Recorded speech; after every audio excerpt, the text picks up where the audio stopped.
later on we remastered again. Anyway, all right, let's go. So, I think okay. it's Should we start? Okay. Then. Go for it. Hi everyone, and welcome to the Q&A. Yes, it's Q&A time. I'm here with these beautiful people, and as we announced last week, you were able to ask questions for the whole week.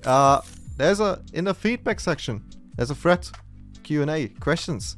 If you still have some, put them in there, like last minute. Maybe we should start with a small introduction.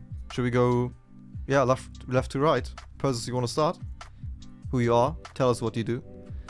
I am a senior moderator on the BattleBit Discord and in-game. I do a lot of moderation, helping the community out with their questions and doing general moderation stuff. There, about you. Yeah, who are right. you? who am I? Who am I? Yes, who are you? So, for those in stream, okay, let me do this properly. Who am I? I have like no idea who I am. No, hey, I'm Larry. I'm doing the art. I'm the 3D designer here. I do a lot of things around it with community and everything. I do the streams here. That's why we have like all this here. And yeah, I stream once in a while. I do the art things. I do things we can share. I do some leaks. Oki hates me. I do. Yeah. Okay. Yeah. And up to the next one. Well, Will, what about you? I think Jaskis has microphone issue right now. Does Oh, he? it does. Okay, there you go. That's good. My name is Lahti and I'm doing audio map using BattleBit and remastering. I really like to remaster maps 5 times, seeing developing of game. Oh, yeah. Yes, Jaskis has. Yeah, Jaskis has remade the maps quite a lot of times. He's the behind the. He's the behind the game modes, the map design. I know most of you don't like the maps, but like, trust me, it's hard. Like when you actually make maps and you have people there, saying, "Hey, this map, this part is this part is this," you actually realize how seriously it's actually tough, and you have to figure out a lot of stuff, and you also have to produce a lot of maps at the same time. Rask is also working on the game mode setups, map balancing. He's working on examining the data, like which paths are being followed the most in the map. We have heat data, where the snipers are getting kills most, where people dying most, where's the spawn camping issues. Like if someone dies in 5 seconds after they spawn, we actually mark those points. He gets those data, and from that data, he puts more cover, changes if needed. So he balances the maps every single iteration, every single week, monthly. He remakes them if needed. He deletes them, starts over again. That's if you have anything else to add, go ahead. I'm pressing you. Okay, thank you. So I'm the lead developer of BattleBit. I do pretty much everything else except art of the game, from UI design to gameplay, programming to backend to master servers or optimization or networking.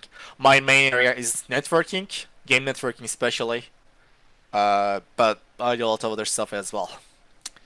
Alright, I think that's enough for me. We can start the questions, I believe. yeah, I think we can start the questions. So yeah, we were going through the questions we put in Q&A, and okay, the very first question is to you, and it is, where's the goddamn servers?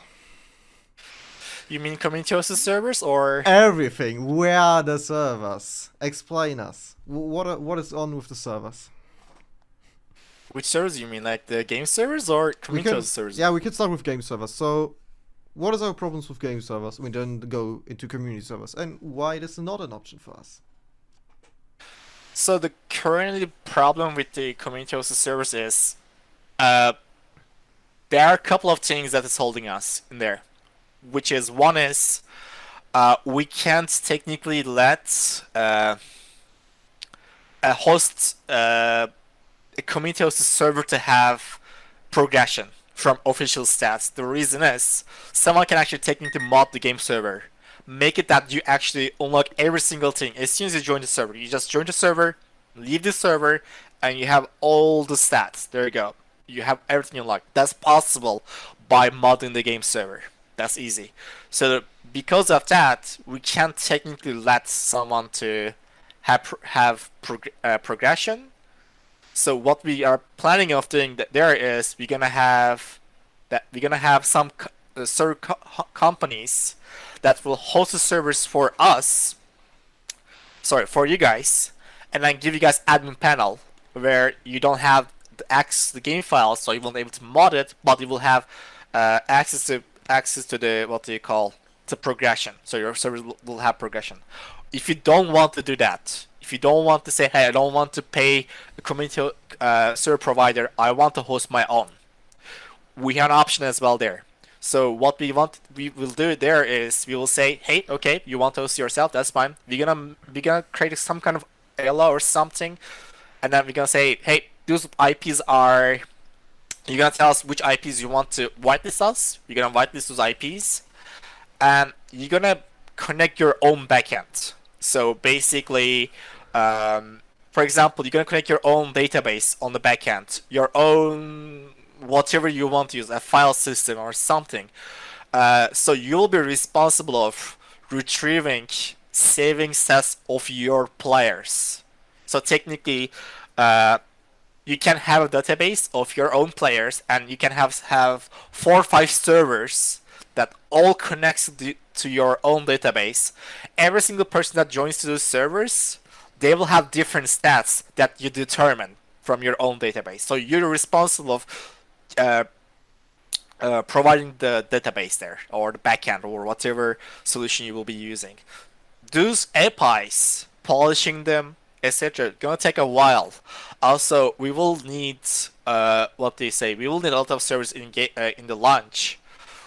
We don't know if game servers will have problems in long run. We have been running for 6 hours.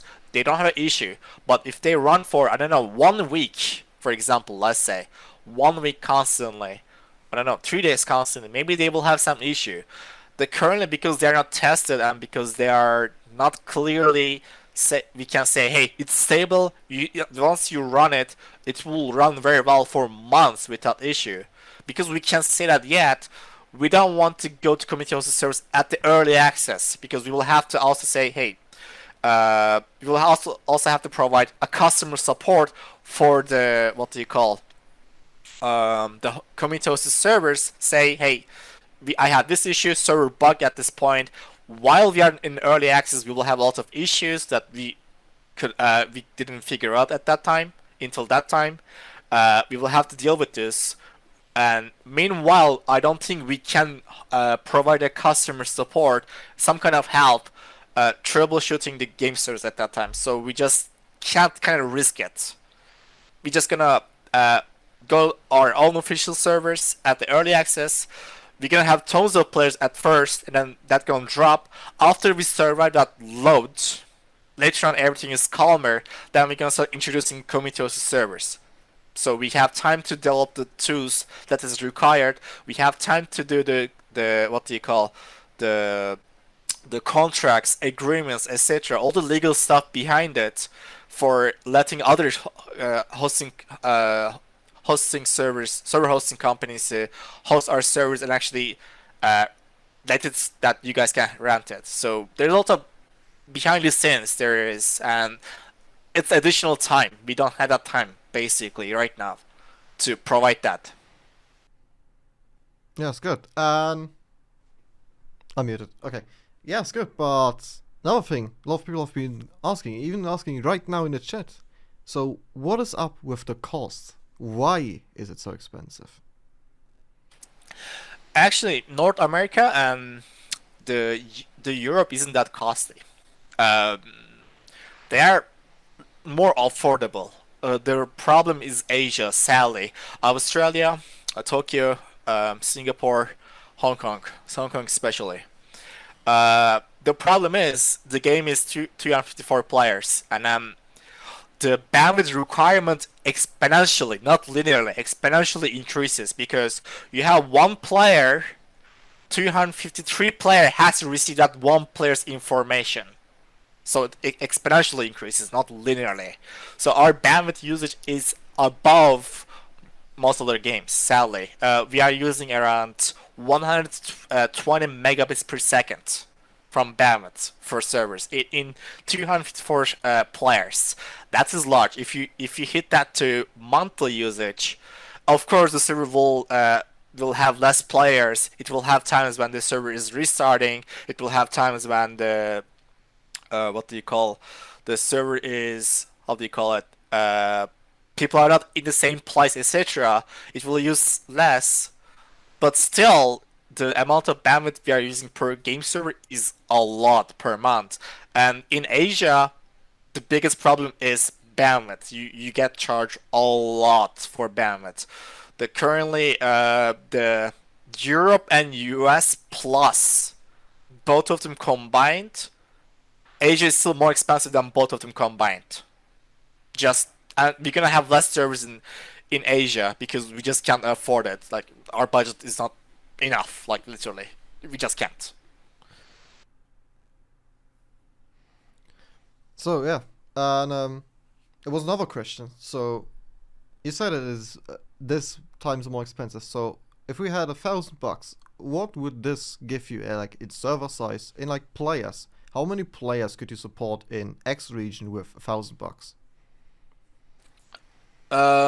With the X region, so in Europe, with $1,000, it depends on what the tick rate you want. Also, it kind of depends on the server provider. Some providers actually charge you a lot. With the current setup we have, you would able to support. I will have to do the math there. 1 second. You will able to support 3 times around 1,500 players around, I believe. In Euro or US? US. Yes. Okay. This is rough. I just Yeah. did a very rough math there. It's not 100% precise. Yeah. Okay. Yeah. But in Asia, you won't able to do it at all. Like, in Asia, you won't able to host one single. With the current server providers, like their pricings are mostly, you will be able to host a 254 server monthly. At least you will be able to run it for 1 month. You will be able to run it probably like 1 or 2 days mostly, but not an entire month. So yeah, that is our case on servers. That's why community servers won't work and other things would work. But here's a question for actually all of us. What is our favorite part about making this? Okay. Before I answer that, I want about point about community hosted servers. The thing is, we want to have community hosted servers because, by having community hosted servers, I believe that people are gonna customize the servers to certain things. For example, I'm on Battlefield 4 tryhard.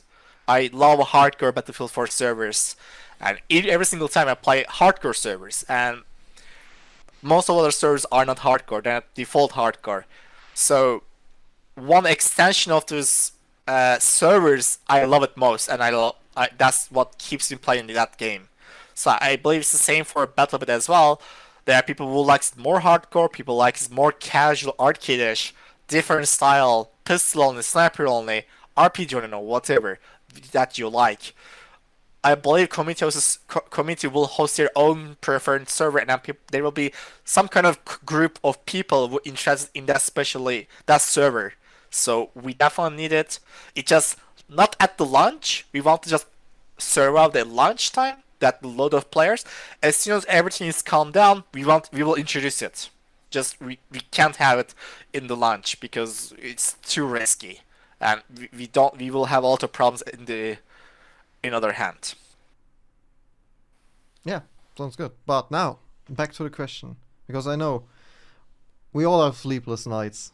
We all take a lot of pressure on us just to do this. So, Zach asks, what is our favorite thing about this, about making this? So, okay, do you want to start with this? Yeah, sure. Game development itself is rough, especially in 2022. I'm not gonna I'm not gonna lie. I will be very honest with you guys. Being a game developer in 2022 is very rough because everything works by numbers. You have your game, and then as soon as you go popular, you have to keep that popularity. If you do something and if that popularity goes down, people check the numbers, and then basically people say, hey, this game is dying, and then they don't join. More people don't join, and then your game actually dies. Especially in multiplayer games, this is the case. If you're making a multiplayer game in this year's, it's very rough. And also there's a lot of options. Despite all this roughness, competition, etc., it's also hell of fun. It's an adventure, I will say. It's also problems you are facing with. You're also trying to solve it. You're screwing up a lot of times and learning from your own mistakes. And it's a roller coaster. You go up, down, up, down, up, down. It's definitely not stable. You definitely have to have what do you call a mentality that you will have to be, how do you call it? You will be criticized every single thing you're doing. People are gonna love it. People are gonna hate it. Like, you have to understand those kind of things as well. It's not just a couple of codes in the game engine and then putting a couple of sounds, animations, and then push and then trying to make a game. It becomes more than that. It becomes you start dealing with taxes, which I had no experience. You have to create a company at the end, which I never did a company before in my life. You have to start managing a community. It comes with the community itself has dramas inside internally. You have to deal with those, and then you start dealing with DDoS attacks, the cheaters, report system, as we will mention later on. Like, it becomes, there's a lot of things comes up you did never expect it. People have issues that can launch the game. They have freezing issues. They have stuff issues. You have to provide them some kind of help, but at the same time you have to work in the report system somehow. At the same time you have to fight with cheaters. At the same time you have to fight with these attackers. At the same time you have to maintain the in-game content, and at the same time you have to fix the bugs and listen criticism. At the same time you have to filter out criticism because some criticism is good, I will say. Some is actually harmful to the game developers. There's actually a talk about it that I will mention later on, in the talk. But we about criticism, we read them all. I read them all, I'll read and them then I all. checked. I check who's asking personally, like, and then I check how many people are actually voting on that question because I sort of suggestion, etc. One guy asking, and then there's like 70 people have what do you call X on it. Like, people don't want it. So listening one single person is not a good thing always. Listening the majority is the answer there. So that part is also you have to be careful about. I mean, there's a lot of things as well, but at the end, it's an adventure. It has ups, downs, funs, sads, stresses, enjoyment. It has all of it. It's an adventure. Yeah, I can totally agree with you. So, Will, what is your favorite part about making this? Well, it's just fun to watch how 215 people playing map as you design and how they find a new way to play the maps and discover something new in tactics. So yeah, that's all from me. Yeah. Now, on my side, to be honest, like, I'm an arts person. I love like playing around with 3D models and everything. And you're in a game, or you watch videos on YouTube. You watch videos about BattleBit, and people play with your game, and they say like, "Hey, I really enjoy this. I really enjoy this. Oh, they did this. This looks so." It's like, this warms my heart. I love this. I love the whole progress of 3D modeling. I'm a picky person, If something doesn't look correct, I will rework it. Like, not only 2 times, 3 times, 4 times. I don't care. I want to have it as perfect as possible. So, I don't know why, but I love the tedious things. It's, as Oki said, it's all up and downs. It's always up and downs, but that's the fun thing of it. Like, always has been the fun thing of it. So, going to the next question, which kind of adds to it. How do we find yourself interested in a genre like this? And if we wouldn't do this genre of games, what games would we make? If we even would make games. Personally, I'm into the horror games. If I wasn't making BattleBit, I will be working on a horror game, co-op horror game. Yeah, no shit. Damn. I love the. I don't know if you guys know it, but there's a weeping angel thing in Doctor Who, which is like when you see the creature, this creature, what do you call statue? It doesn't move, but as soon as you blink, it actually kills you. I love that, and it's very scary for me personally. And there's no literally game. There's one game, but it's not really well made. There's no co-op game. Like there. If there was like if I wasn't working on Battle, I would be working on that game. Damn. Well, to be honest, on my end too, I'm not too big a shooter guy. I play FPS games. I like them, but I actually more like these RPG strategic games. I play them a lot. Like actually I'm recently. not. I know you hate it. Every time you played with me, you hate it. I don't hate it, but I'm not into RPG. I'm more like I used to be a Battlefield 4 tryhard. I'm still kind of Battlefield tryhard. Yaskis introduced me to Squad, and then the Squad changed my entire gaming perspective. Like in Battlefield 4, you like rush around, you're aiming, like the firing skills actually matters. In Squad, you can still win the game with 20 FPS, which I was playing the game with 20 FPS, 30 FPS. I had a shitty laptop. I still have a not decent laptop. So basically, that game, the tactics would win, not your shooting skills. Like that's what made me love Squad, the game Squad.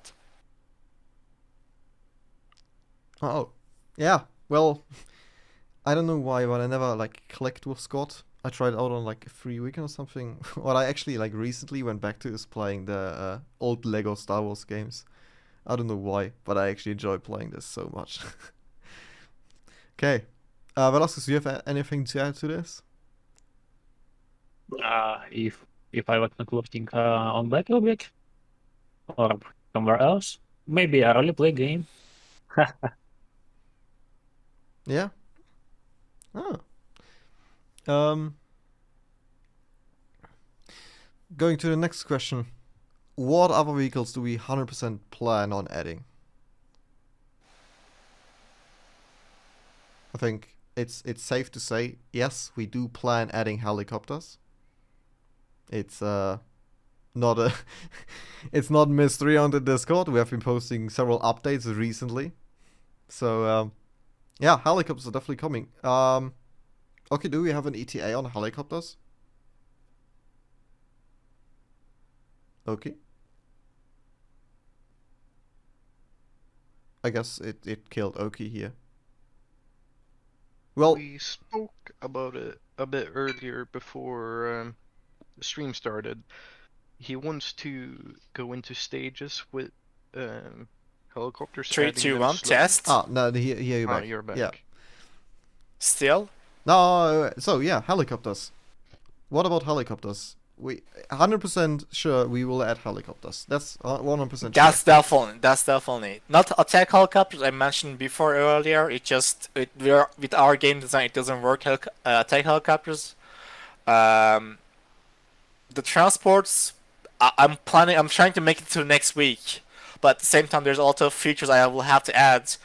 I don't think I can add all the features like the grappling, etc., and the miniguns on the sides, and the parachute as well. But at least the base of the helicopter will be there. That's what I'm trying to do it. If we can't, then we do normal playtests. We had bugs. I fixed those bugs, etc. We do check those, and then next week we do the what do you call the test helicopters, and I will have more time as well. So next 2 weeks, the helicopters are planned to be in game. So, okay, then not for the upcoming playtest, but after this. In like... Sorry, yep. Next week, we have a playtest. I'm trying to make it to that week, but if that doesn't work, next week. And Okay. But the playtest will still happen with or without helicopters, right? correct. Correct. So yeah, next weekend playtest, Saturday, usual times. You guys know it. It's the... what is it? The 1st of October? Yes. My mind is not broken. So yeah, that's our slate on helicopters. I think I could quickly show in stream like what point we are in helicopter development. Oki published a sneak peek on it on the Discord a couple days ago. Actually, for everyone in stream, and you're in the Discord too, go to our was it live developments, or was it? Yep. We have a channel in the Discord. It's called Live Developments. If you go in it, Oki published not only a video, he also published a demo version of it. You can just download this and try it out yourself. You can try the new helicopters now. Actually, I changed controls a little bit more after the second update, but it should be close to what I was planning. Of course, the helicopter controllers there is kinda very responsive. The blockout will be more less responsive, but that's pretty much the what do you call controllers. You will be able to rebind the key bindings. Don't worry, it will be in the settings. From there, I just use the Battlefield 4's default settings, except the pitch, the vertical inverted stuff. My internet is ass right now. Won't load. No, not really. But yeah, that's our progress on helicopters. So if you want to try it out yourself, just go to live development updates, and you will find it there. So now I get this back where I wanted it to be. So, any other vehicles we still are safe to say that we plan to do this? So one of the biggest problem I have seen is developers saying 100% and then later on they can't deliver. So I wouldn't say 100% at the moment. So I want to work on helicopters first. Later on, polish the sea vehicles, because the current sea vehicles are, at least the physics are horrible. They need rework, and maybe some kind of attack boats. I think it was called HRIB. I forget in Battlefield 4. I forget the name. Like it's a small boats. It has a one minigun and a one what do you call driver. I'm planning of adding that as well. And yeah, that's the current plan so far. Yeah. Naval is still in the roadmap, but we are very unsure of what we will do because we've just not thought about it yet. Basically. Okay. You want to continue, or you have something in your mind still? Okay, then let's continue. We can continue. Besides Battlefield, what are your inspirations for BattleBit? Primarily Battlefield 4 and Squad. Battlefield Primarily. Squad. Okay. Anything else, maybe? No? Like the weapon sways from Insurgency. I loved how their weapon sway was, like the weapon doesn't look on the center of the screen. So I inspired from them heavily, and checking the magazine, etc. That was from Escape from Tarkov. When I see it, it was like, it's actually cool, and we don't want to have ammo counter properly on the right side, so you can like check the magazine. It's not a common thing that's been used, honestly, but we just have it. Right. So, following up to this, I have a question about like us three. So, why didn't we? Everyone knows probably in the meantime that it's actually just us three doing this, developing this game. So, why didn't we expand the team in the first place? And do we plan to expand the team after release?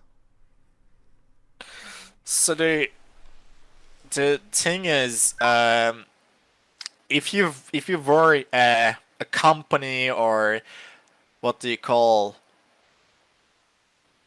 if you were a company, etc., like, we would probably do something like that. But the reality is, we are just gamers who didn't like what there was in the market. Like, literally, we just didn't like what was in the market. We weren't satisfied with it.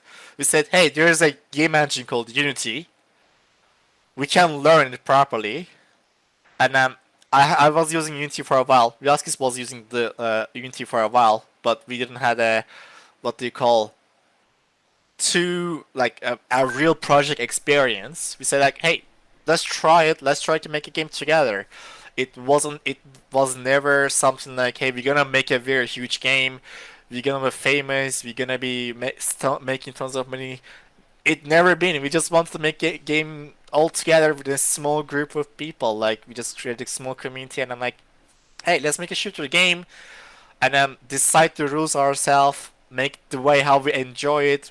And the Velasquez loves Squad. I also love it. I also love it later on. Also, I'm a Battlefield 4 player, so we just try to mix it and try to get whatever we want. Like, try to get there. So it wasn't something like, hey, we're gonna collect a lot of money, hire developers, and make a game. It was just more like, we want to have an adventure. We want to make a game ourselves. If that makes sense. Yeah, and on my part, because Oki just talked about him and Velasquez, I actually joined the project later. I joined in like 2017 when the project was around for 1.5 years, or was it 2 years by then already? 2 years, I believe. Yeah, and the point I joined, I was actually here for like a contract work, and I just stayed, kind of.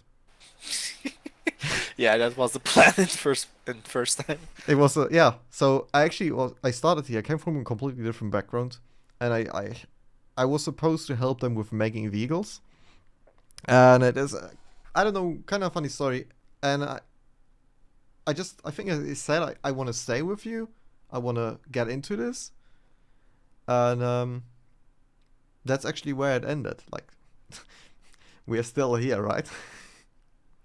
So that's basically how I got to the project. And since then, I think, except the M4, before either Oki or Scar Velasquez. H as well. No, I changed Scar H. What? No, you didn't know. There's some changes. Oh no. Also, yeah. L86 A1. Yeah. So L86. No, wait. I removed the top there at some point. Larry.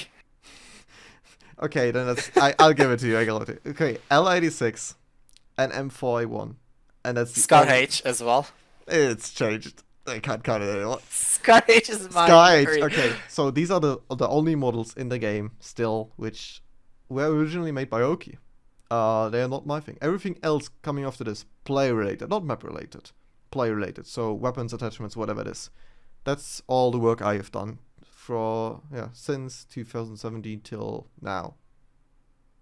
Yeah, that's the state. I replaced all Oki's stuff. Like, I reworked everything at some point, except the M4. He doesn't. He's trying to replace all the models I did, and I'm refusing to accept M4. Scar, I wasn't aware you changed the Scar, but Scar is still mine. No, and you're not touching that. M4 and Scar is mine. You can do whatever you want. The rest. Yeah, I really want to. I want to change the M4 so badly because No. Okay. M4 is mine. I think it doesn't fit into the game anymore. It looks I don't mind it. It's my own model. Even if needed, I take my time. I remodel it, but it's still mine. M4 is mine. Okay. Hey, chat. We're going to redo it anyway. Oh god. Don't encourage him, guys. Don't encourage him, guys. No. Okay. Yeah. Anyway, we continue. Speaking about guns, will we add more guns? And the answer is definitely. yes. Yeah, we definitely need more content. So the reality is, as much as the game is fun, we are aware that the content is the one of the factors that makes people keep playing the game as well. We are also gamers as well. We know that. So from that perspective, we want to have at least somewhat good amount of content for early access. I know whatever we add, it won't last more than a week.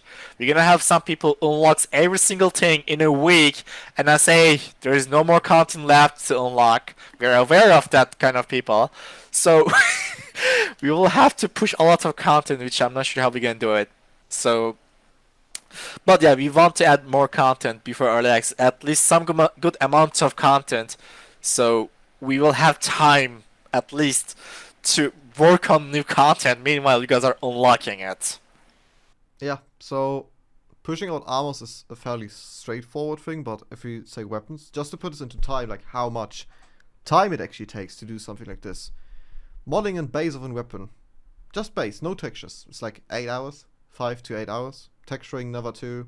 Animation is around 10, sometimes more hours. Implementation to the game is sounds is also 3 hours. 4 or 5 depends on. I have to also figure out the sounds as well, the shoot Yeah. sounds, etc. To fit it. The reality is we aren't designing the shot sounds. We don't have equipment to shoot outside and record it. So we go around, look around websites, but try to look for places where we can buy it and then mix it if needed. But we don't shoot the guns ourselves and actually record them. No, we all live in countries where if we would shoot a gun, we would go to jail. Yeah, I will be arrested for that. Yeah, same here. So, yeah, there we are limited on this end. But just to put it in time perspective, like, I say it's pretty safe to say that per gun in the game, like every single gun, there's at least 25 hours work behind it. And 25 hours constant, like no. Like, no yeah. Yeah, so like imagine after 1 hour you actually get tired, you go and watch some kind of YouTube, clear your mind, and like continue working, or you go eat something. It takes a while to add weapons. It's not that fast. And meanwhile, there's also other problems you are facing with like the bug fixes, other stuff. Like you have to determine that 25 hours there. Exactly. It's just like the 25 hours that are literally spent on guns. So if you want to see how much time we actually drained into this project already, you can. So I think we have like 37 guns in the game, times 25 is some time spent into this. Some. A lot of sleepless nights at least. So. Alright, let's try. We have a lot of questions by the way. Let's try to answer them a little bit more faster actually, because we have a lot of. I'm not sure if we can answer all of them, so I will do my best to respond them faster. What game features did you have the most fun and the least fun developing, and why? The dragging was the most fun I had because it was something new. The least fun is UI design. I hate UI designing. I'm not good at it. I do my best to keep it clean. Obvious, but I hate UI designing. Personally. How sure are you? Because I can remember you swearing like crazy once we did I grappling hooks. really hate it. I really hate it. Like Yeah. as soon as I know I have to make a UI, I just like stop for 3 days, just try to think I'm going to do, what I'm going to do. I start with something and delete it and start like it's the horrible thing. I don't like UI designing at all.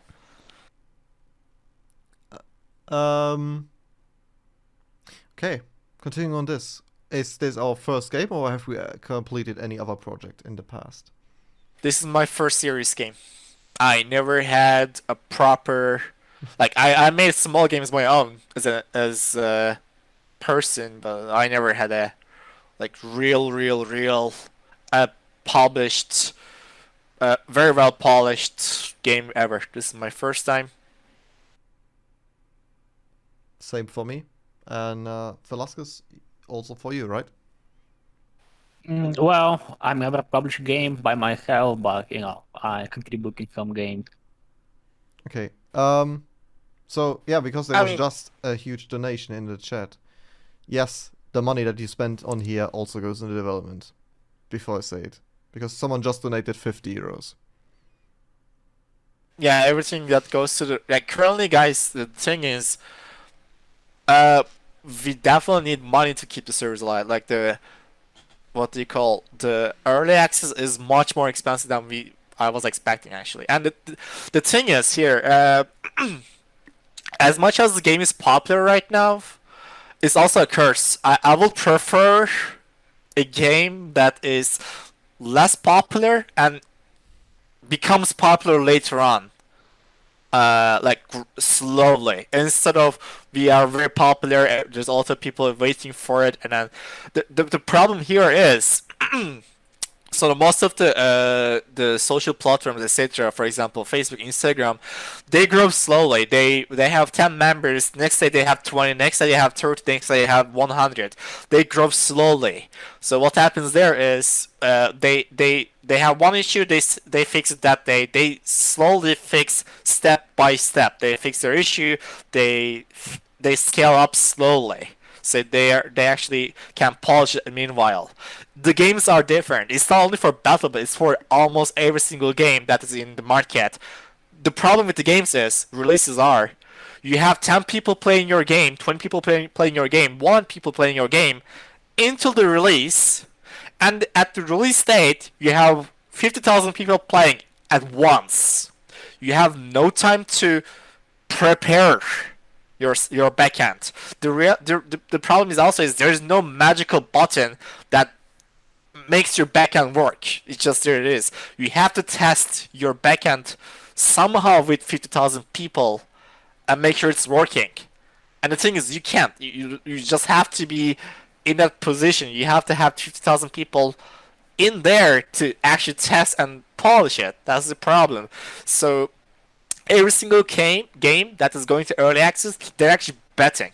They're saying, hey, I have a backend, but I never actually, like, it never been into the, what do you call, this amount of players. They have to, like, polish it from what they have, and then later on, they just have to be very fast on fixing bugs. From my perspective, right now, the backend is very stable. Like, the current backend is very stable. But I do expect problems in early access. And the thing is, my part is here, I have to be very fast. Reading logs, examining, and providing a solution really fast before it affects the players. So it becomes to this. So, yeah, I wish the BattleBit was less popular, was less marketed. I mean, we didn't market it actually. It happened in itself. We didn't do any penny on it. And then later on, after we go early access, later on it becomes slowly more popular. That would be best, but sadly we can't do that at that moment. No, definitely will not work. As well as, in fact, that is okay, undermining all the time. Yes, we try to have this project financed as much through Patreon and all the other sources as possible, but we can't really rely on this. So we still, at this point, still might run into the issue of getting a bank loan.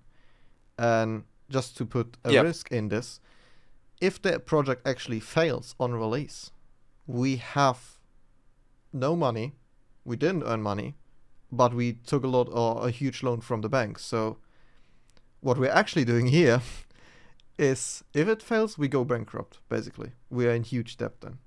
At least I want to make sure that we have some kind of money on our hands so we don't go bankrupt. By the way, one thing is here, if somehow we screw up the early access, like other games do, we will continue developing of the game. Like we will definitely.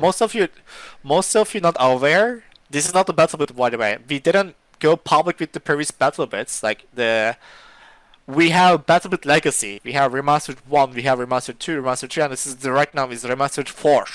Literally. The thing is, the other remasters aren't in what do you call. We didn't go and sell it. We didn't go and what do you call. Release it, basically. Yeah, we didn't kind of like make it too much public. We just did it internally. We had a small community here. Like we have 130k members in Discord right now, and until the October 1st, we had 10k in the Discord. And it was like 8k, 9k around.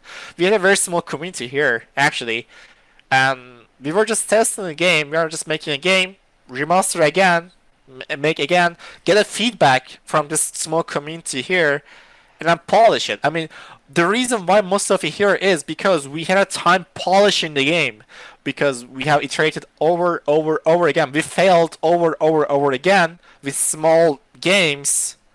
Now, when you had the first impression, you seen a polished game, you seen optimized game, you seen that most other games are not doing, like 250 players, very well destruction, not rainbow level, but still very well destruction, etc.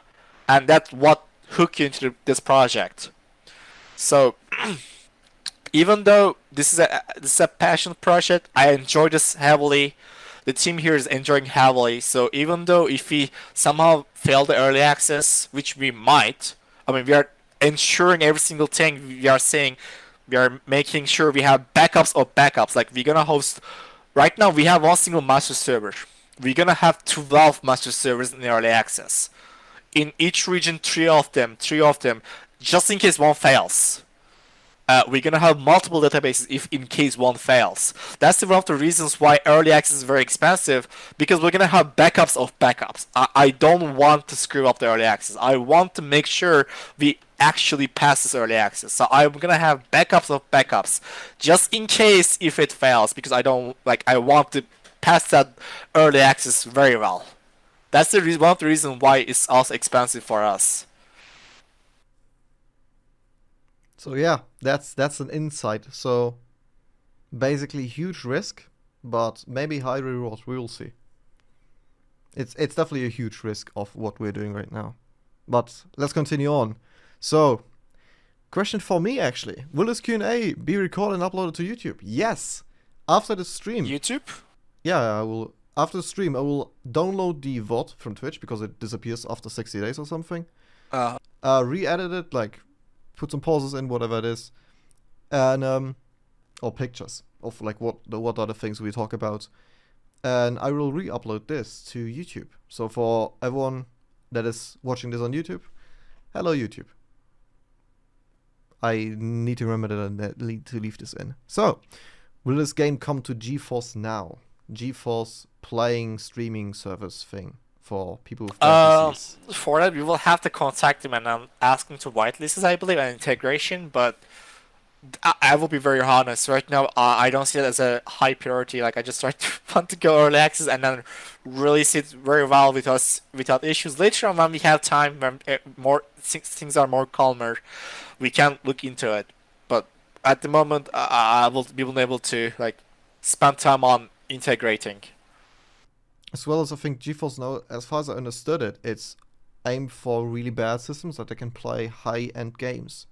And since we start out really low already, I think it's fairly necessary for our case here. But, I mean, sorry, I interrupted you. Go ahead. well, yeah, I was literally about to say, but you might know more about this. So here you go. Okay, so yeah, the game is definitely aimed for low-spec computers because me and Velasquez, in back then, we had a very shitty laptops, to be honest. Like we didn't have what you call very good. I mean, I was getting 20 to 30 FPS in squad, literally. Like when I was playing, Battlefield 4 was some kind of okay, but was still some kind of like 45, 50 FPS. I was in that laptop, so we wanted to play the game at 60 FPS in our laptops. So we spent a lot of time optimizing it. The reality with optimizing the games is optimization actually screws up a lot of scalability. It screws up the code base, and it actually creates more bugs. So when you have a project that is very well optimized, you also create a lot of room for bugs. That's the reality. So we had to reiterate, iterate again to get that optimization and stability at the same time. And the time to time it still fails. I'm like, it's not perfect. There's some bugs in the game, and we're still working on this. Most of these bugs are coming because there's some kind of optimization that has been implemented, and that optimization is causing that bug. That's the most of the cases.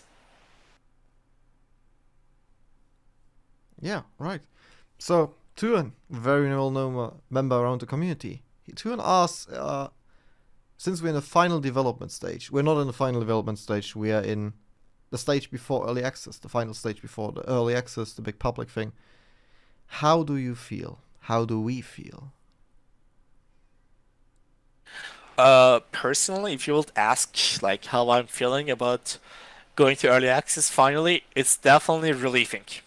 Uh, I mean, the BattleBit was a thing I had been wanting to release for a while. Wishlists is wanting to release for a while, at least when we were back in 2017. Like we were always thinking, hey, we're gonna release this next year, we're gonna release this next year. But the reality is, we never been able to because always, what do you call it? There was always some kind of thing missing. We just like, hey, we're gonna start over. But this build is the final right now. Like we are adding the helicopters. There are a couple of things that, and that's it. We're not gonna remaster this anymore. We're just gonna add into this. So this is the final. We're just gonna polish what we have here and add more content to it. Add new game modes into it. Give it to the community's hand, community host servers, and keep supporting it. So it's definitely a relief from my perspective, because end of the day, this is what I want. I want to go to server browser, join a community hosted server, and play the game. I don't want to worry about there's a bug there, there's a something. So most of you playing the game, playing the game as a normal person. From a developer perspective, who makes your own product, I see it this way.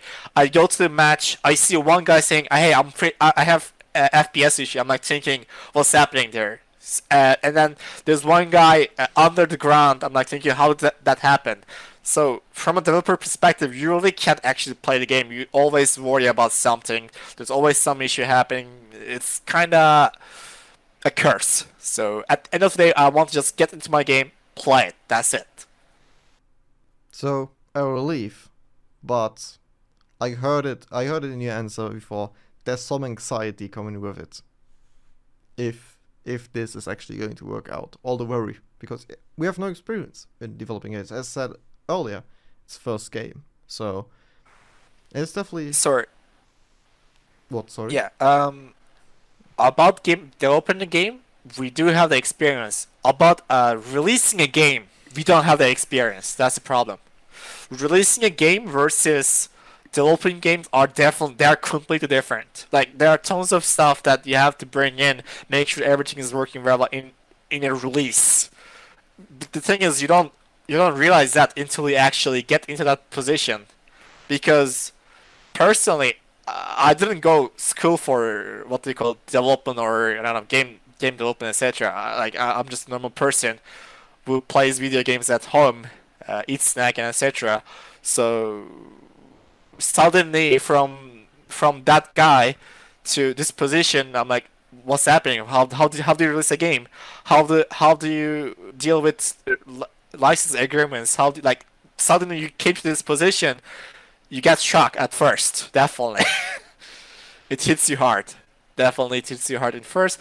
Later on you figure out, but the first time it hits you hard. Yeah, and adding up to this, what was the hardest decision we took during this time so far? Playtests for me.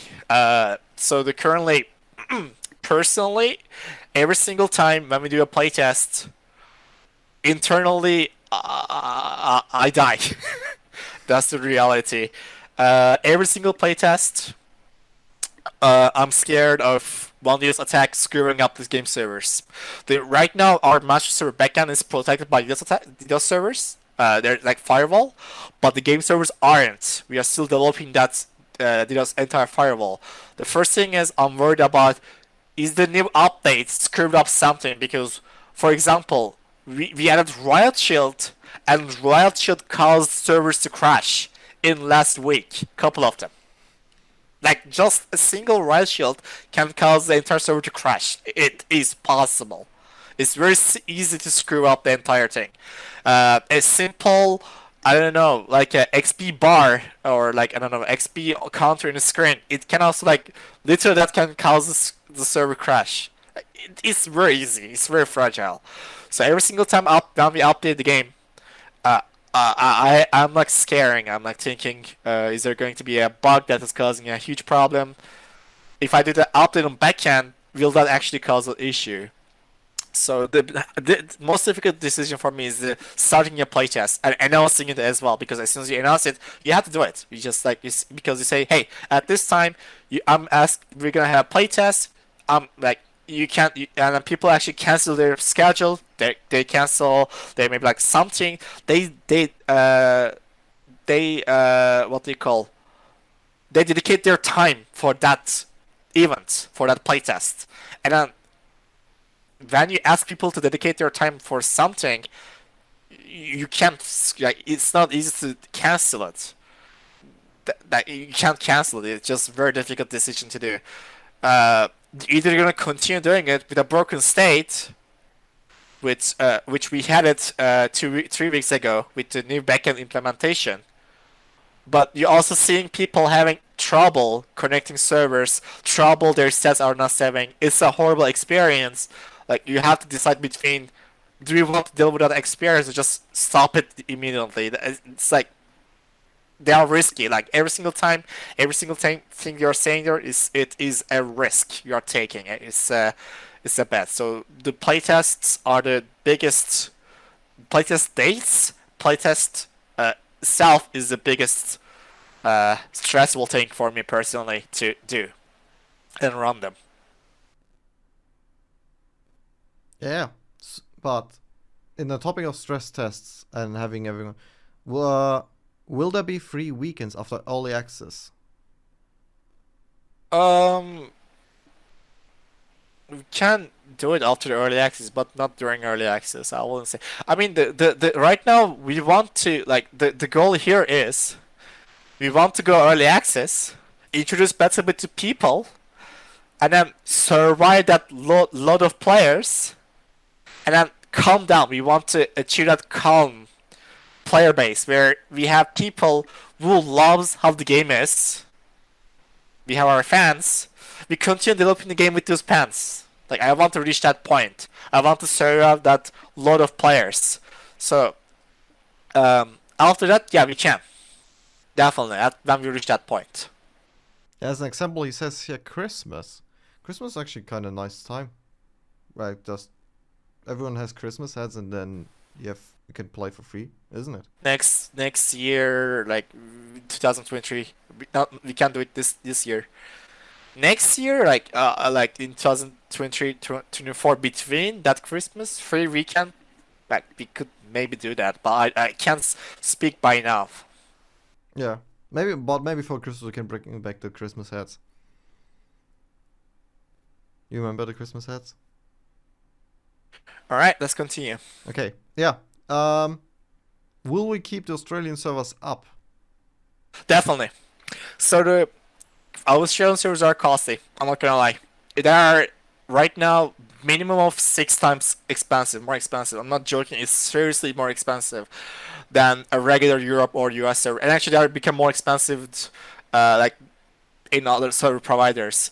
But the thing is, I'm aware that because they're expensive, most of the server hosting companies, games, doesn't actually support or give too much servers there in Australia. So I won't able to deliver the same server a month as same as Europe or the US, but I will deliver some servers at least, so you guys have servers to play there. So I definitely want to support the Australian players there, so they have a place to play. Same with the Asia as well. We won't have the same amount of servers as Europe or US, but at least I want to have it there, even though it costs more than Europe and North America both combined. Okay, good. Will we add? No. Will we expand the weapon customization system? So stocks, handguards, all these things. It's too late. We're supposed to be designing all the guns, everything, from attachment system to gun, recoils, everything has to be designed, planned to what they call have a stock at the end, like in more like it's supposed to be designed that way in the first place. Right now we're at the last minute going early access. It's not a good idea to change, rework all weapons and add at least 6 months delay just to add stocks or a couple more options to the weapon customization. So we're just gonna keep it as it is. Okay, yeah. Because we talked about how we finance these things, and that right now Patreon and the whole community, the whole you guys are financing this project right now. Why do we think that we should shut down the Patreon at some point? So, I mean, the Patreon there was a way to a way to support us until we get into the early access. Like the goal there was, hey, we want to make a game and then we want to release this game at some point, and then we will need funds literally for this. And until we reach this point, if you are interested in the project and if you believe in the project, there's a way to support us, and that was it. So that was the initial plan. So recently, 5 months ago, I was in a meeting with a company, a potential partner. Maybe we haven't decided anything yet, but we were in a Zoom meeting, and the guy asked me a question. He asked me this: "What's your plan for the future financial for BattleBit? How are you going to make money after early access? How are you gonna keep your servers? How are you gonna keep the backends, everything? What's your plan?" And the reality is I couldn't answer the guy. I couldn't say anything. But okay, like we have the money in early access, yes, but later how are we gonna sustain it? It was a good question, and also those companies are asking because they want to make sure that they're working with a group of people who knows how they will survive after early access in long term. Of course, we're gonna get good amount of funds in the early access, but will not be enough to next 2 years, 3 years, 4 years. So for this, I think the best is either keeping Patreon, but I don't want to keep the Patreon because Patreon was supposed to be a tool for us to get funds to us to release the game, go early access. I mean, we planning of having a supporter pack in this team. So basically, a bunch of skins. You have nothing pay to win, nothing that gives you advantage. It just skins, cosmetics, nothing else. In-game tech as well. It's like one single pack if you want support. That's one time only. That's the only thing I can think of. So it could maybe help us there to keep it in long term. But we won't have that supporter pack early in the develop, like early access. We're gonna have it later on. Like I would say, at least 3 months later after early access. Right now, I'm interested on getting the game working, like in the early access. That's it. Okay. And since we're on about already finances, I know the answer to this. Some people in the community definitely know the answer to this. But have we considered investors or publishers to go with? The publishers, I don't want to go publishers because like the the publishers does make sense some point, but we don't have to promote the game. We don't have to advertise in some platform. You guys already did it for us. We don't need a kind of publisher that is publishing for us, promoting somewhere. You guys are doing it already for us. From financial perspective, I believe the Patreon plus some kind of loan ourselves will be enough. Because every single investor they're gonna invest to get their money back, and what they call with plus on it. So it's a kind of what they call a loan, at the same time. So a bank loan is also works the same way at this point. Actually, it works better. From I have received some investors in my DMs. Like some of them are actually crazy. Like they gonna give us, let's say we're gonna return 100 in return, in long term. Like I don't want to go that way. Instead, I take the loan myself, pay myself. After we receive funds from Steam 2 months later on, early access, we cover we pay the loans and then we are good to go. I think that will be enough.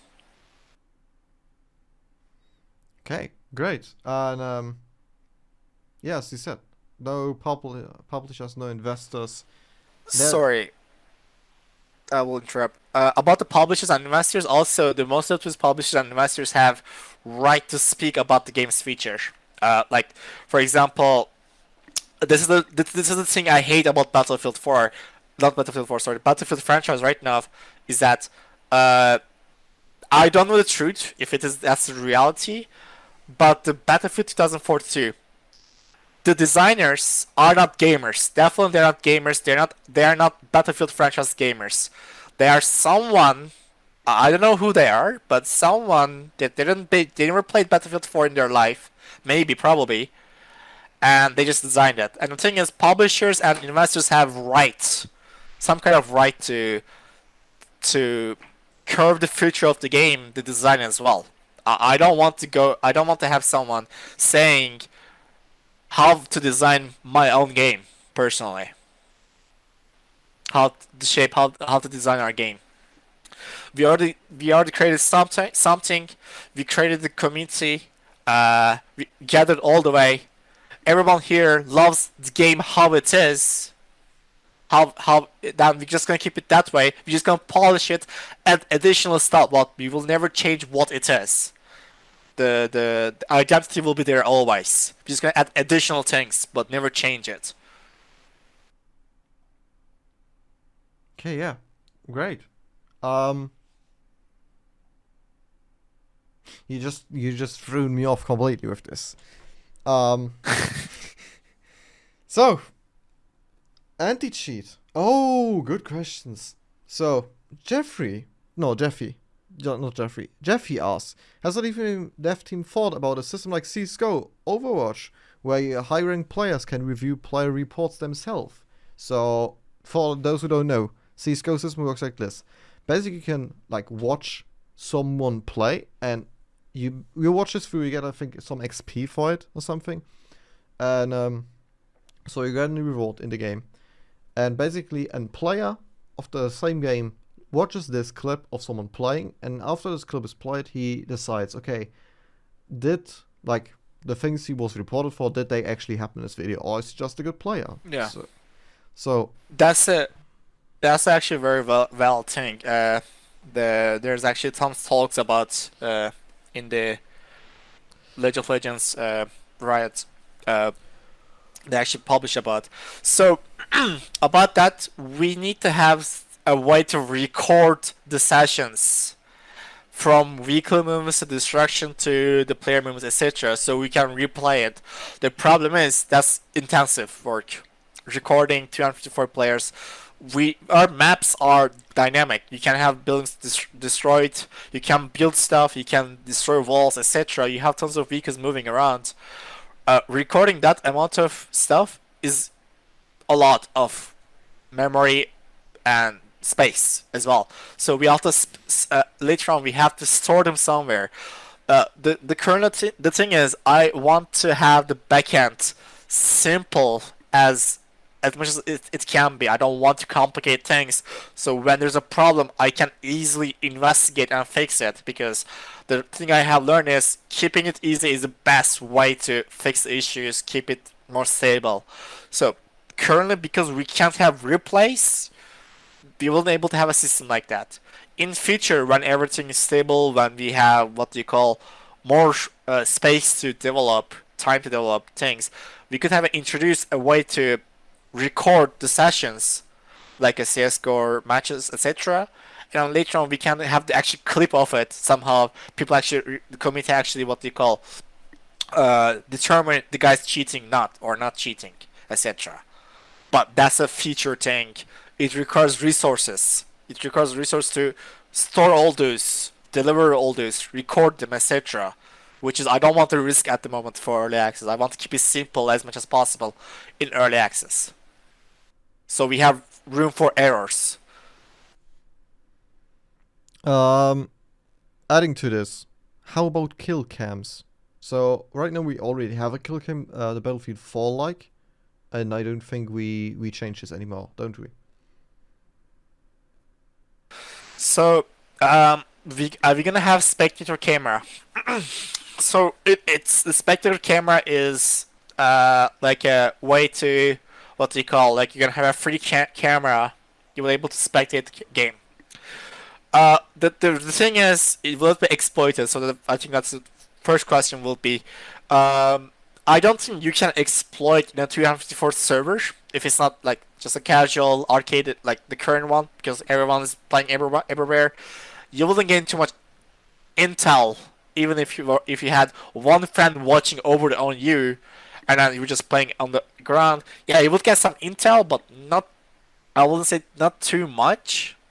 So we want to make the spectator camera available to public in these matches, 254 matches.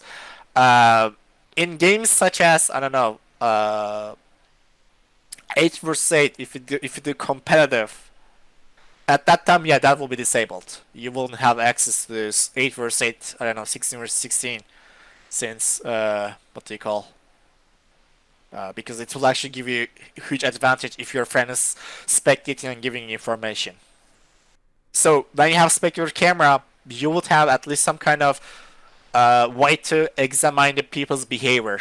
If they are aimbotting, if they are speed hacking, if they are what do you call, wall hacking, etc. So that will, and then just send us a clip. Report it, of course, first. Send us a clip. The clip will be a very good evidence for us. That will just like that we will just ban the guy after that. That's easy.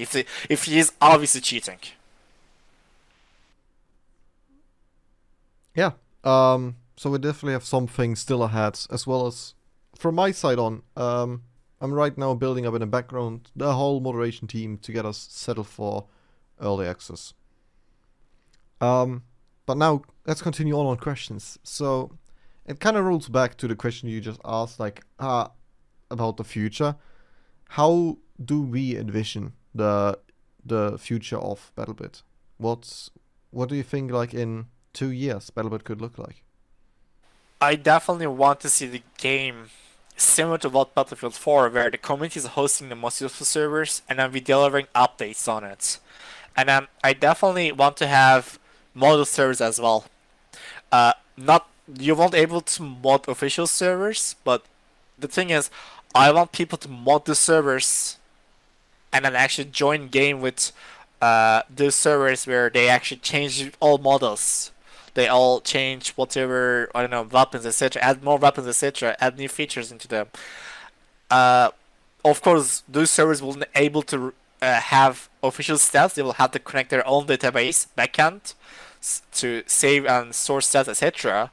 But I want to have a community where the community is hosting servers. We all still host servers officially, but also community hosts servers as well. We just update the game, add new stuff, fix stuff, maintain it in long term. Yeah. So Yeah. it's definitely not something like we go early access and then later on, what do you call? We go early access and then later on, hey, the game is there, we are done. Definitely not that. I definitely like currently. I want to have hardcore, for example, for BattleBit as an addition, like a squad, but with the BattleBit. Definitely not 254 players, or maybe if it is 254, we're gonna have larger map, much larger map for that to make it work. Like there are still stuff like that I want to have. I want to enjoy playing it. Like it's definitely not done in early access. We still have things to do. Early access is just a point where we just go public. Yeah, and here's a question about Yeah, from Koji coming from my Twitch chat. What about King of the Hill? So actually, I can answer this too. There's a funny story about King of the Hill. What actually happened at one point, we did do a lot of game modes and added a lot of game modes to the game, so there's more to play because before it was just Conquest. So we then added the Infant Conquest, and we finished it. We finished it, continued on the next thing. One point, someone from the community came to us. So, what about King of the Hill? And all of us just realized we forgot to add it. Yeah, the King of the Hill, we want to have it. That's it. We We'll work on. We won't have a static point, but we more likely will make a single objective, which very small capture area, but that object will slowly move across the map. You won't camp it all the time. Yeah, definitely objective has to move during the play or during the game. But yeah, actually the story behind King of the Hill is that we actually just forget to add it. And since then just didn't really had the time to actually put the work in it and make it, because right now we are more focused into bug fixing and not adding things. We are doing the things we have prepared for a while now. Everything that was still to be done. All the weapons. I think all the weapons that we just added, how long are they done now? A year? 1.5 years?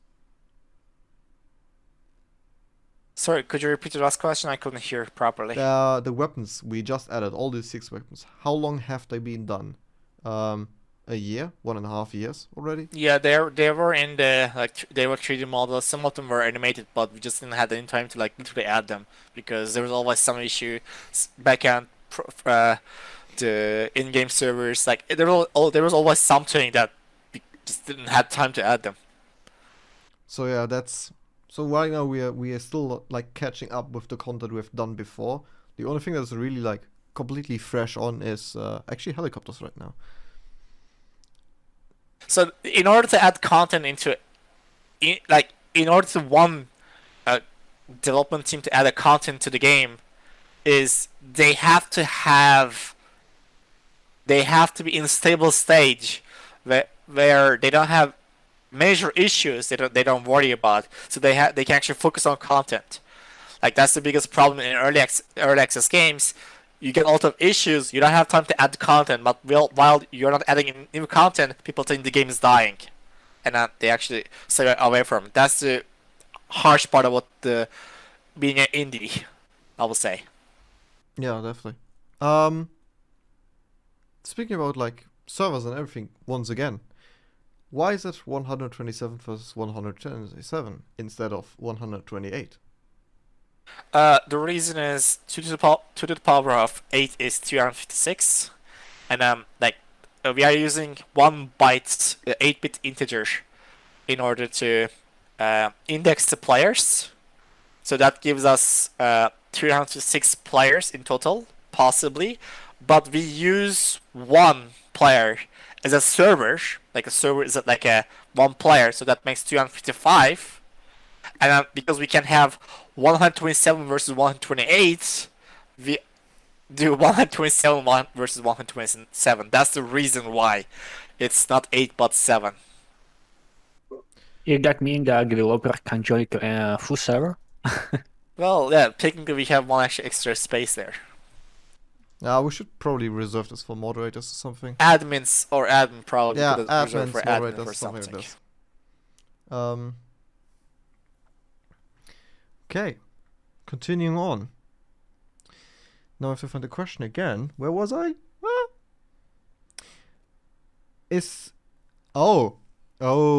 Good question. Is there a chance that we join an established gaming expo like Gamescom, PAX East, PAX West, anything like this?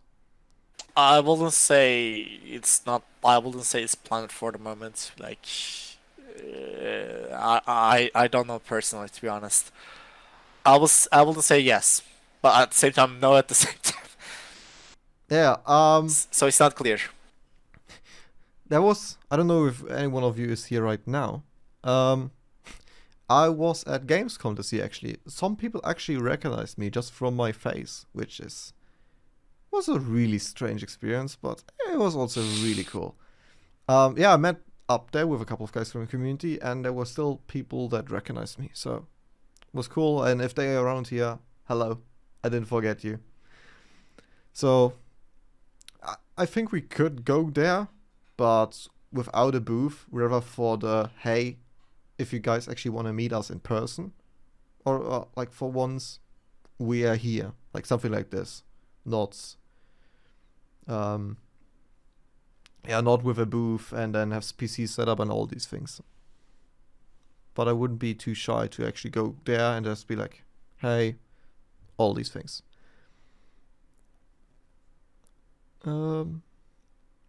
Okay, next question. Okay, that's for you. Oh, okay, that's your favorite question. When things are done, game is stable, are we planning to add a co-op campaign? No. Or internal campaign? No. The campaign itself is a serious task. Like, it requires a dedicated team of people who are going to design the maps that will be played only once. They're gonna, like, we will have voice act. No, we are a multiplayer game. We focus on multiplayer, not single player. We are not a team of people who can deliver a campaign. I mean, we can't. Like, that's the reality. We just can't. Right, yeah. Yeah, I think a lot of people underestimate like how much work actually goes into single player campaign. It is, yes. It's In multiplayer, yeah, continue. in multiplayer, you make the game mode, you polish the game mode, you have one map, and one map is being played over and over again. In campaign game, you make the map, it's only being played once. It's like only one time. The guy just passes there, runs there. That's it. It's never being used again. You have one single voice there, actor you have. It's being only used once. You have one single animation that's only used once. It requires extreme amount of artwork, planning. Like, it's a very huge thing to create a single player game. It's a serious task. As well as your story has to be good, like these things have to be matching. It's like single player games these days, barely single player games these days work out anymore because they have to deliver some immersion other games didn't deliver already, and it's the hardest task, literally. I wouldn't say like some single player games are like good, but personally I'm a multiplayer person. I do enjoy some single player games from their story, but currently I'm not. Like, for example, I would be more interested in multiplayer games personally. Yeah, I'll stick with multiplayer too. Shock asking, do you plan on supporting the Steam Deck and the Linux community? Steam Deck. The reality is, the Linux is not fully unsupported. You can technically use emulators or like what do you call? I forgot their name. Like, you can technically use Wine, etc. to execute Windows executable there. It's possible, and people are actually playing on it. But the reality is supporting two different platforms is difficult to maintain. First. Second is the Unity engine itself, which is the game engine we are using. They do have support for Linux, but it's not fully stable. And like, we just don't have the luxury to kind of support both platforms. And the thing is, the amount of people gaming in Linux is like almost non-existent. Sorry, but that's the reality is. Like, it's less than 0.1%, or maybe around that. Like, so it doesn't worth the effort. And you guys have the Wine, etc., Proton, etc. where you can actually play it still. So I believe someone's tried the Steam Deck. I don't think it's working fine right now. No, But I don't have the Steam Deck, so I never tried myself. Don't have a Steam Deck myself, but I remember he recorded it with his phone or something. It did work on Steam Deck. I think there was... Yeah, if you remap the controls in the game, it does work on Steam Deck, but I think he had some issues getting it to run because he didn't have controls at first. Okay, yeah. Another question, really interesting question actually. After all the time we've spent developing this game, do you have things that you regret doing or not doing that would have changed the course of the game or the development? Definitely.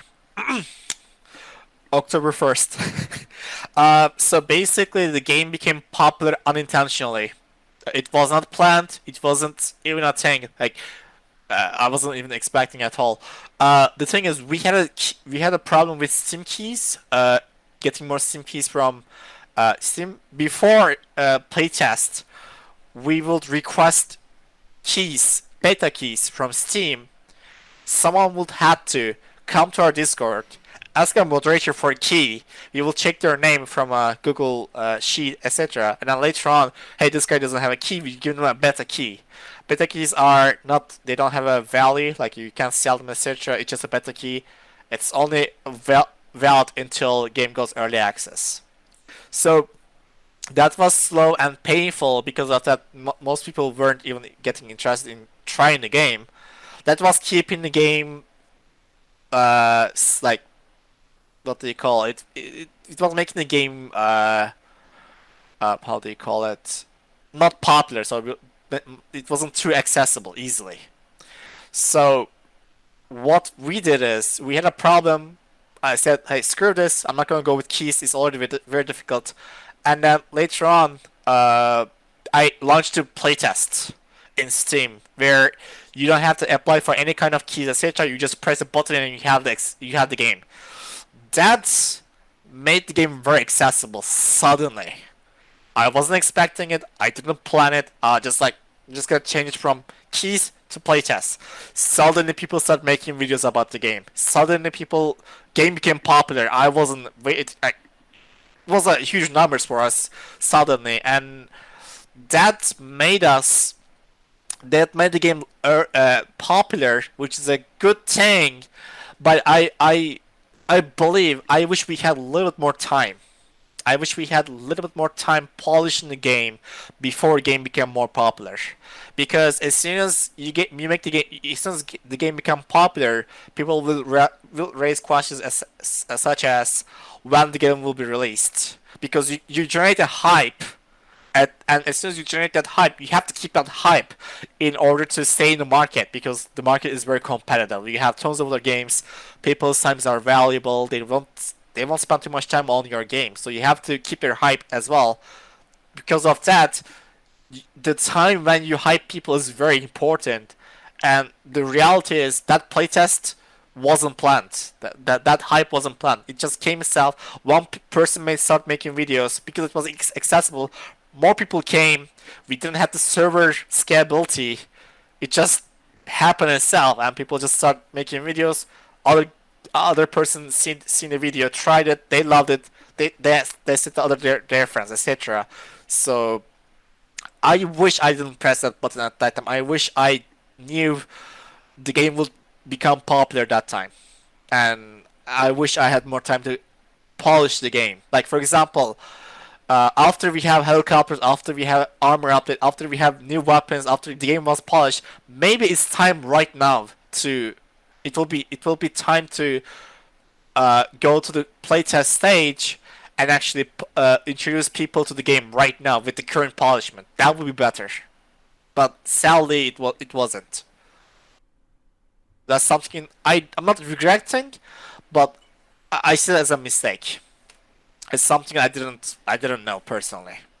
I wish I knew it. That was the case. Yeah, definitely. That's things we learned through time, basically. Yeah, exactly. We are making mistake. As I said, we don't have release experience before. We never released a game. Only thing we can do is we watch other games, how they fail, what's the issues they fail. Like for example, personally, I go and may not give examples here, actually. Yeah, yeah. I go and check the other games, like what goes wrong in their early access, like from server to cheater to report system to, I don't know, some kind of drama to political issue to I don't know, like something. I checked what's the complaint. I checked the Steam reviews. What is the bad thing? What people don't like, and I'm like imagining what could go wrong with BattleBit. What could we do wrong? Obviously, servers are one thing, but you have also cheater issues as well. There are some games like they overrun by cheaters, and it's a big problem. And actually, it makes people actually don't want to play the game after you have that many cheaters. We are making a Unity game. It's a very easy to cheat. How are we gonna solve this? Like, there are games where report system is being abused heavily by clans, etc., and it makes people actually not play the game. How are we gonna solve those issues? Like, we have those issues, and those games are failed because of these issues. We haven't solved them. How do I go early access with this while those issues are there? Like, so only thing we can have is looking at other games, what their issues are, what problems they had, learn from them, and try to avoid ourselves. But the thing is, every single game is unique. Their backend, their problems. So we're gonna have our own problems as well. It's just how well we can prepare as much as possible by looking at other games and like try to extrapolate what will happen. Yeah, definitely. I know because we just said with all the amount of players. Now let's go in the other direction. Someone in chat, someone in the Q&A asked, Kiva asks, will there be game modes with less total players? Definitely. Yeah, the answer is yes, and they are already game modes. They are, yeah. It's just that they're not well polished. That's it. And not Like, really. they're not just well polished. The reality is, like, we have been polishing the 127 all the time, but we haven't get into the 64, 64, 32, 32, or 16, 16 yet. So that's definitely in the roadmap right now to do. Okay, perfect. Zach asks here, have you guys thought of releasing BattleBit merchandise? Merchandise? Merchandise. T-shirts, keychains, socks.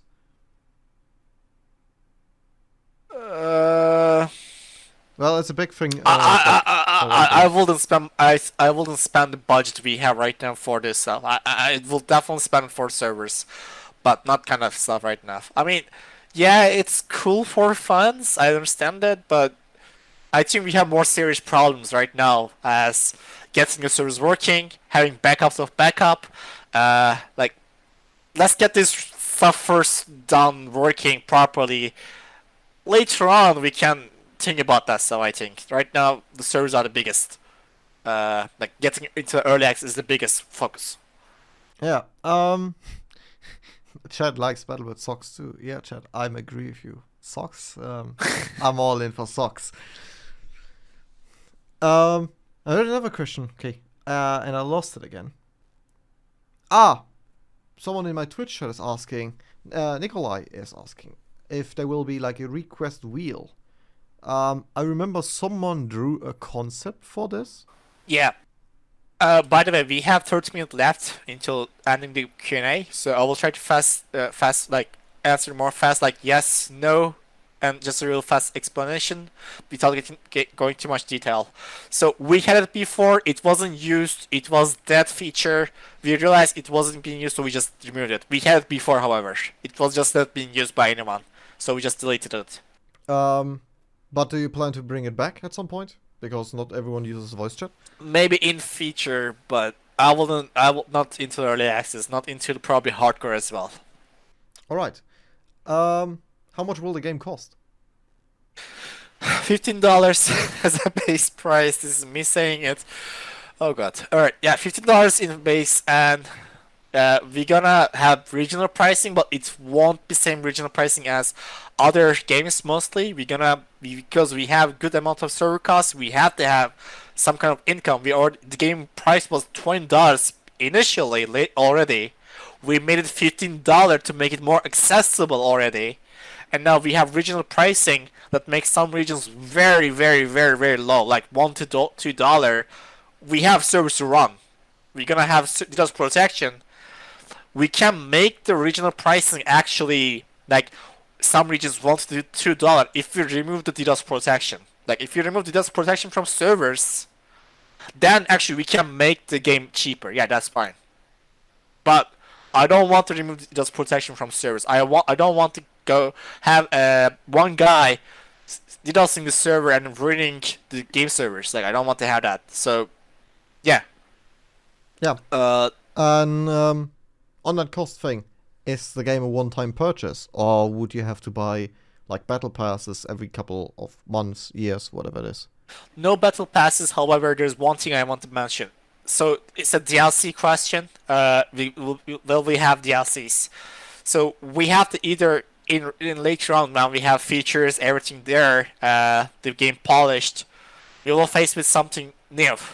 Are we going to make Battlebit 2, or are we gonna just add DLC to the first one? So we either have to choose either Battlebit 2 or Battlebit DLC. I don't want to go with Battlebit 2.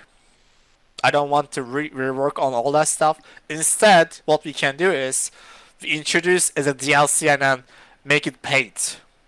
So instead, imagine Battlebit 2, but not the Battlebit 2. It's the same. It's still a base game, but as a DLC. That will be more sensible. But the reality is that's long time later. I wouldn't say not in next 2 years easily. Okay. Yeah, DLC is definitely a thing we will talk later when it's time for it. Exactly. But you said, yeah, we will have an additional pack you can buy upon release, which is the developer support pack. So if you think $15 is too less, it's actually a thing I've read a lot of times in the meantime. Then there's a second pack you can also buy to pay more for the game. So you will get some rewards to it, but Definitely cosmetic.